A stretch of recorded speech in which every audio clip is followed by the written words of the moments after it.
Hello students. तो previous classes में हम बात कर रहे थे ट्रिग्नोमेट्री की। तो आज की क्लास में भी हम ट्रिग्नोमेट्री का सेकंड पार्ट पढ़ रहे हैं और बहुत सारी चीज़ें सीखेंगे, बहुत सारे फॉर्मूले देखेंगे जो फिजिक्स की कैलकुलेशन में काम में आने वाले हैं। तो देखो, सबसे पहले हम ट्रिग्नोमेट्री में सीखते हैं किसके बारे में। एक ट्राइंगल ले रहा हूँ मैं, आपने पढ़ा भी होगा, इसे हम क्या बोलते हैं, राइट एंगल ट्राइंगल बोलते हैं। ठीक है, ये ट्राइंगल सबने पढ़ा होता है, इसे हम क्या बोलते हैं, राइट एंगल ट्राइंगल बोलते हैं। क्यों बोलते हैं? क्योंकि ये जो एंगल होता है ना, ये कितना होता है, 90 डिग्री होता है। कितना होता है? 90 डिग्री होता है। ये जो एंगल 90 डिग्री होता है, ठीक है, तो अगर आपको ये पता है ये एंगल 90 डिग्री होता है तो इसमें तीन चार चीजें और पता होनी चाहिए। क्या? कि इस ट्राइंगल में तीन चीजें होती हैं। क्या क्या होती हैं सर? सपोज कीजिए ये हमारे पास क्या है, एंगल है ये। ठीक है, ये वाला एंगल और ये वाला, इन दोनों साइड के बीच में हम एंगल देख रहे हैं। ठीक है, अगर ये एंगल है तो ये हमारे पास क्या होता है, ये वाली साइड जो होती है इसके जो सामने, ये होती है परपेंडिकुलर होती है। क्या होती है? परपेंडिकुलर होती है। ये वाली लाइन तो सब जानते हैं, इसे हम बोलते हैं हाइपोटेनियस बोलते हैं। इसे क्या बोलते हैं हम? हाइपोटेनियस बोलते हैं। और ये जो थर्ड बचती है इसे हम क्या बोलते हैं, बेस बोलते हैं। इसे क्या बोलते हैं? बेस बोलते हैं। अगर हम इसी राइट एंगल ट्राइंगल की बात करें, इसी राइट एंगल ट्राइंगल की बात करें, लेकिन हमारे पास जो एंगल है ये तो होता है 90 डिग्री। ये देखो, ये लाइन और ये लाइन दोनों साइडों के बीच में, अगर एंगल हमारे पास ये ले लिया जाए थीटा, तो ये थीटा के जस्ट सामने यहां पर ये हमारे पास होता है परपेंडिकुलर। हाइपोटेनियस हमेशा हाइपोटेनियस ही रहता है। और ये हमारे पास क्या बन जाता है, फिर बेस बन जाता है। ये चीजें आपको पता होनी चाहिए, बेसिक चीजें हैं जो पता होनी चाहिए। इसमें हम जो देखते हैं वो आपको ये पता होना चाहिए, P B P upon H H B के बारे में। ठीक है, राइट एंगल ट्राइंगल के लिए ये पता होना चाहिए, P B P H H B. इसमें क्या होता है, ट्रिग्नोमेट्री में हम ये जो P अपॉन एच होता है ना, ये क्या देता है हमें, साइन थीटा देता है। ठीक है, B अपॉन एच होता है, ये हमें कोस थीटा देता है। और P upon B that means tan theta. Trigonometry में हम 6 पढ़ते हैं।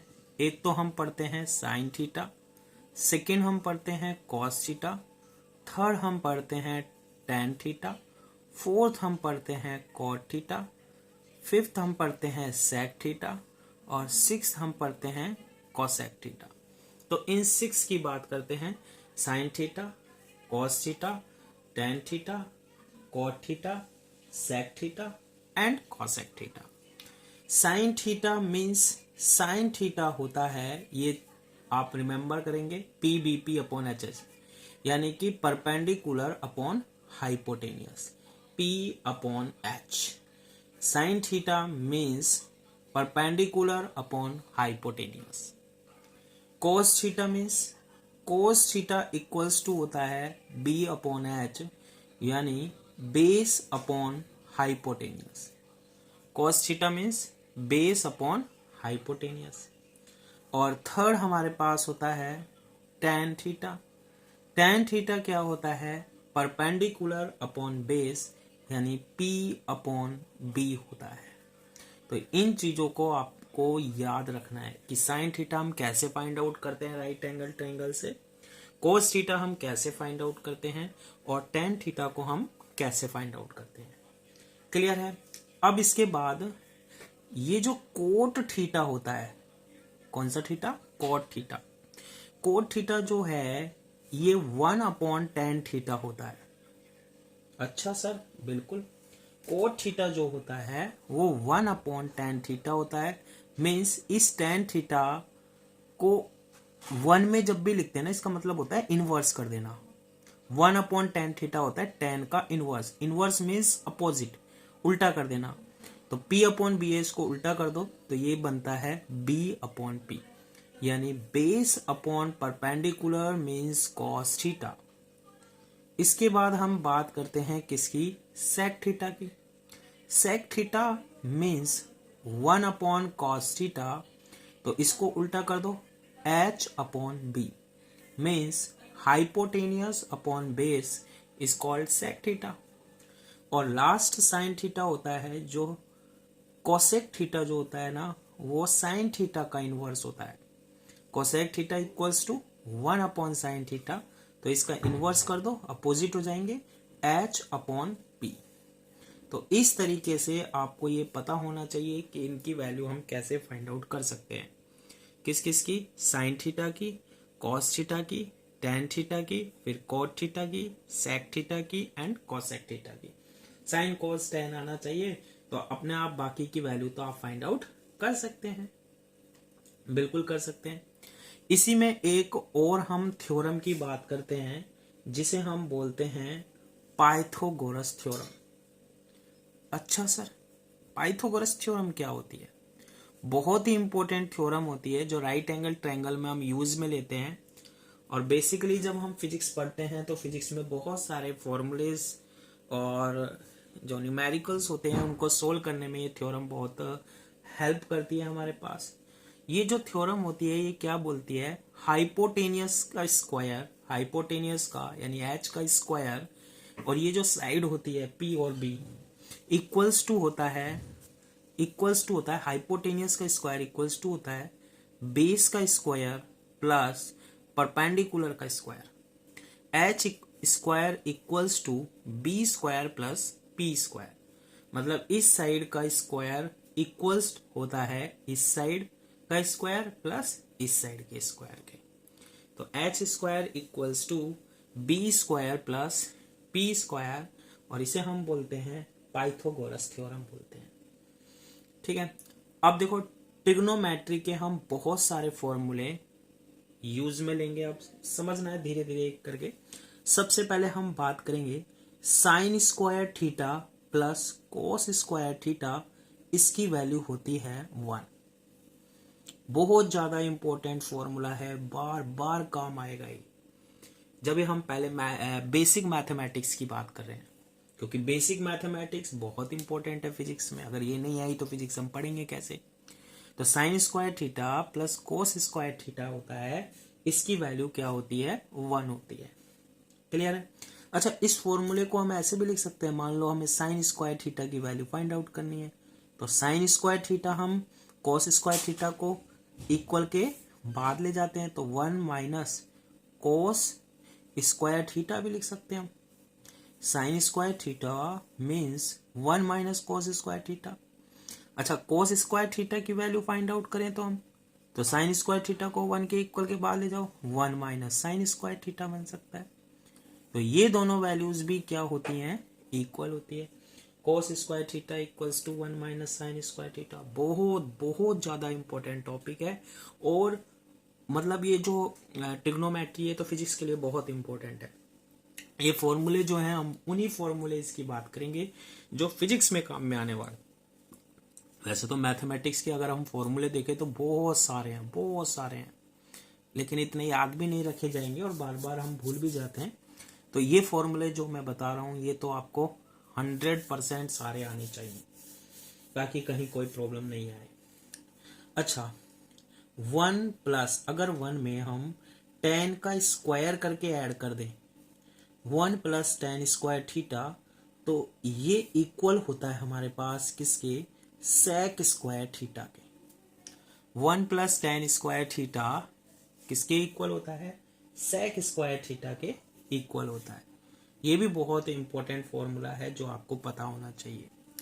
ऐसे ही सिमिलरली हम बोल सकते हैं 1 plus cot square theta means cosec square theta.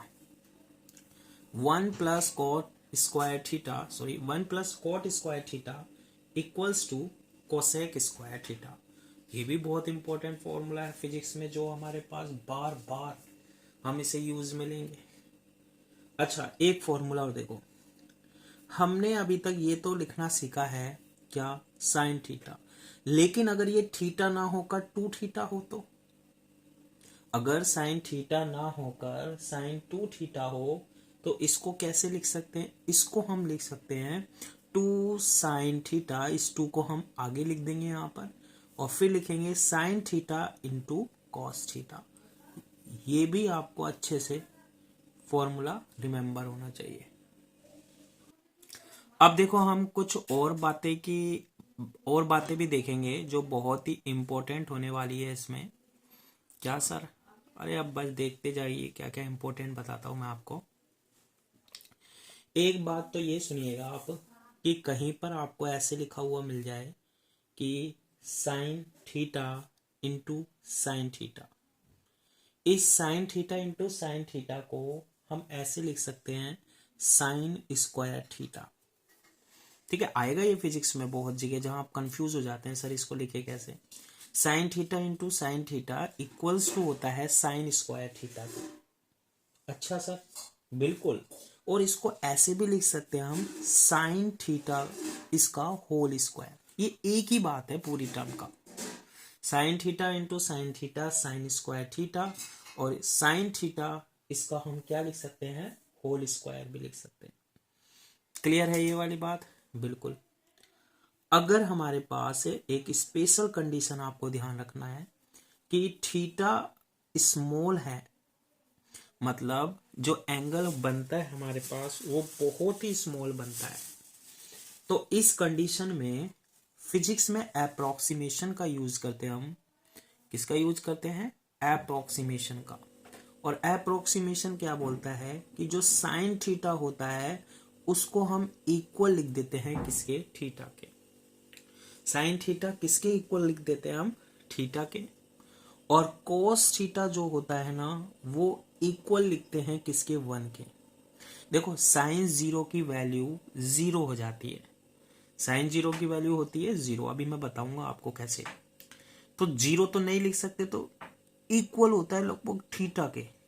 Theta मतलब थीटा की अगर बहुत वैल्यू कम हो ना, जैसे 5 डिग्री 3 डिग्री, तो वो इक्वल लिख सकते हैं 5 डिग्री की।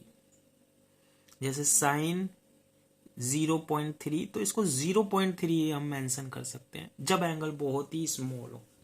लेकिन कोस अलग है, कोस का इसकी वैल्यू कितनी होती है, 1, क्योंकि कोस जीरो की वैल्यू होती है 1, बहुत कम वैल्यू पर इसे 1 लिख सकते हैं। और टेन थीटा को हम लिख सकते हैं किसके इक्वल, थीटा के इक्वल। लेकिन ये कंडीशन तभी वैलिड है जब थीटा की वैल्यू बहुत स्मॉल होती है। ठीक है,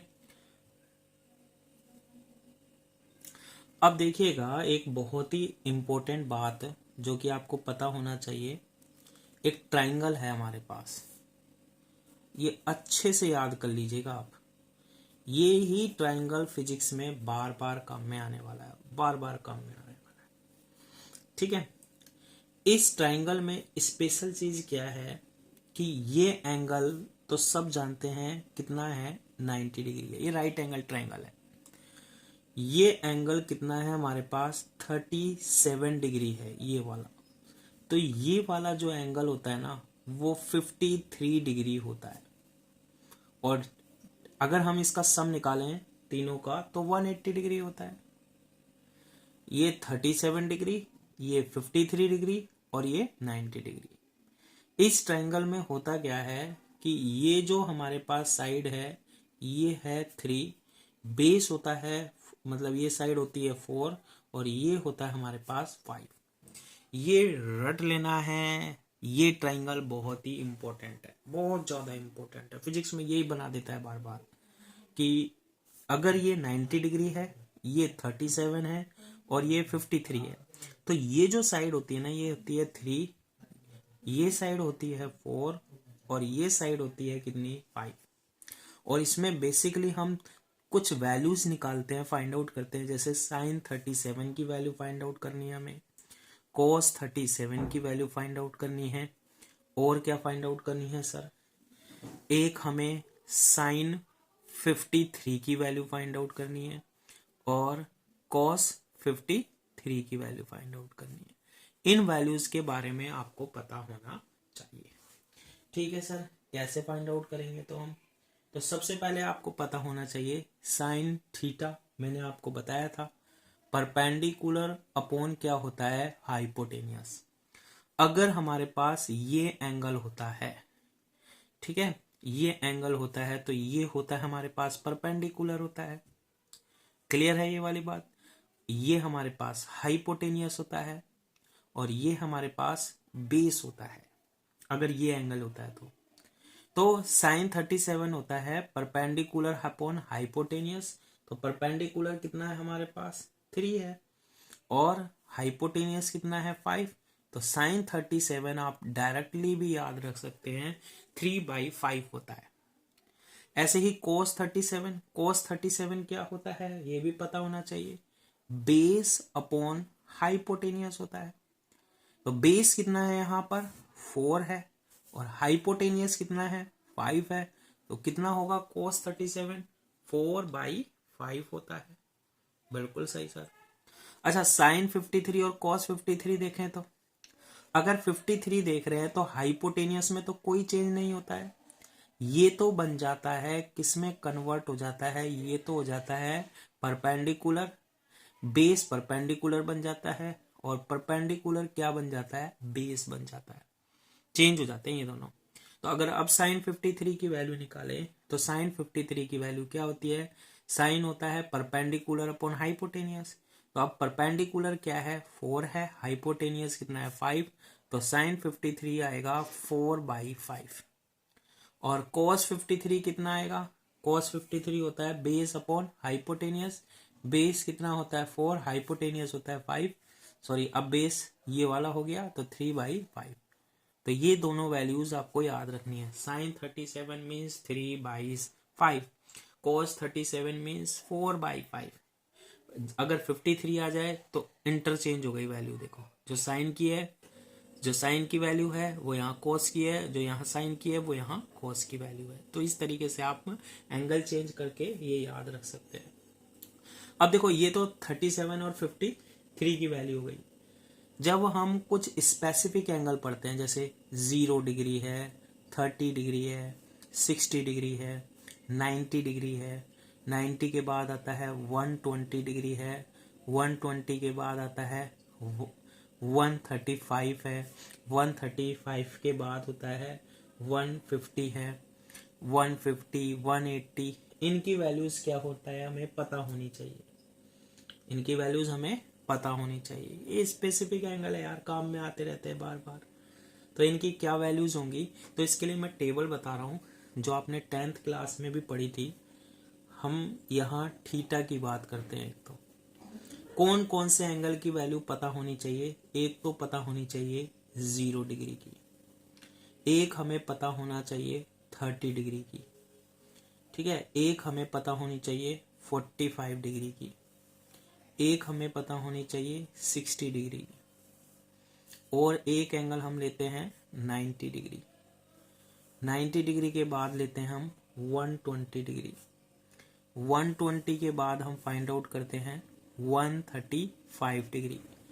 135 के बाद बात करते हैं हम 180 की। 180 के बाद हम बात करते हैं 270 की, ठीक है, किसकी बात करते हैं, 270 की। और 270 के बाद हम बात करते हैं 360 डिग्री की, ठीक है। इन सभी की वैल्यू आज हम निकालना सीखेंगे, जो आपको याद रखनी पड़ेगी। जैसे आपसे कई बार पूछ लिया जाता है साइन 60 डिग्री की वैल्यू बताओ कितनी होती है, जैसे आप कंफ्यूज हो जाते हैं, cos 45 डिग्री की वैल्यू बताएं, साइन 45 डिग्री की वैल्यू बताएं। तो ये वैल्यू आपको क्या होनी चाहिए, पता होनी चाहिए, क्योंकि ये बहुत काम में आनी चाहिए।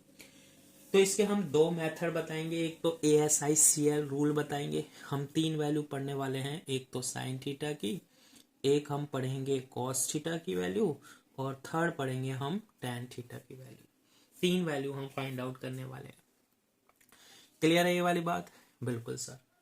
अब यहाँ पर देखिएगा इसकी वैल्यू हम कैसे बनाते हैं, ध्यान से सुनिएगा कि 0 डिग्री होता है जो, इसमें हम जीरो में 4 का डिवाइड करते हैं। 30 डिग्री के लिए हम 1 में 4 का डिवाइड करते हैं। 45 डिग्री में हम 2 में 4 का डिवाइड करते हैं। 60 डिग्री में हम 3 में 4 का डिवाइड करते हैं। और 90 डिग्री में 4 में 4 का डिवाइड करते हैं। ये पर्टिकुलर एंगल है, ये तो आपको याद रखना पड़ेगा। 0, 30, 45, 60, 90, 90 के बाद 120, 120 के बाद कौन से एंगल काम मिलेंगे? 135, 135 के बाद 180, 180 के बाद 270 और 270 के बाद 360। कितना कितना? 360। ये तो आपको याद होना चाहिए भैया, ये तो स्पेसिफिक एंगल है जो काम में लेते हैं। अब 0 में 4 का डिवाइड, किसी भी नंबर में आप डिवाइड करोगे तो 0 ही आता है। 1 में 4 का डिवाइड करेंगे तो 1/4 आएगा। और इसका रूट लेंगे, 1 का रूट तो होता है 1, 4 का रूट होता है 1/2। इस 2 को 4 से काटेंगे, कैंसिल करेंगे तो 1/2 आएगा। और उसका रूट लेंगे, 1 का तो रूट 1 आता है और 2 का रूट आता है √2। 3 और 4 है तो इसका रूट लेंगे, 3 का तो रूट आता है √3 और 4 का रूट आता है कितना? 2। 4/4 क्या आता है? 1 और 1 का रूट कितना आता है? 1 आता है। क्लियर है ये वाली बात? अब क्या करना है, जब आप cos की वैल्यू निकालो तो इन वैल्यूज को उल्टा लिख दो। जैसे 90 डिग्री की वैल्यू है, इसको लिख दो 0 वाले पर। √3/2 है, उल्टा शुरू कर दिया यहाँ से। √3/2 की वैल्यू यहाँ लिख दिया हमने। 1/√2 यहीं आएगा, फिर 1/2 इधर लग दो और ये 0 इधर। मतलब ये वाली वैल्यू यहां से लिखो, यहां से स्टार्ट कर दो। तो इनवर्स करके उल्टी करके लिख दो।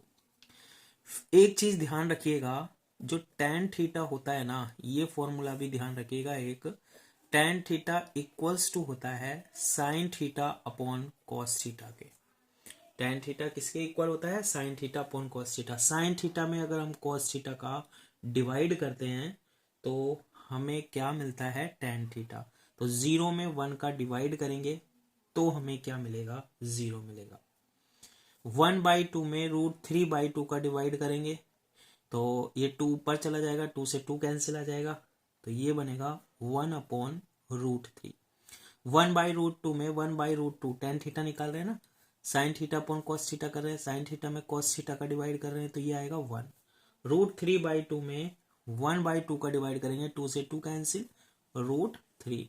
और 1 में 0 का डिवाइड करेंगे, किसी भी नंबर में अगर 0 का डिवाइड करते हैं तो वो आ जाता है क्या? इन्फिनिटी। कितनी वैल्यू आती है? वो इन्फिनिटी आ जाती है। तो अब आपसे कहा जाए, जैसे बताएं sin 60 डिग्री की वैल्यू कितनी होती है, तो साइन में जाएंगे और 60 डिग्री पर देखेंगे तो कितनी वैल्यू होती है।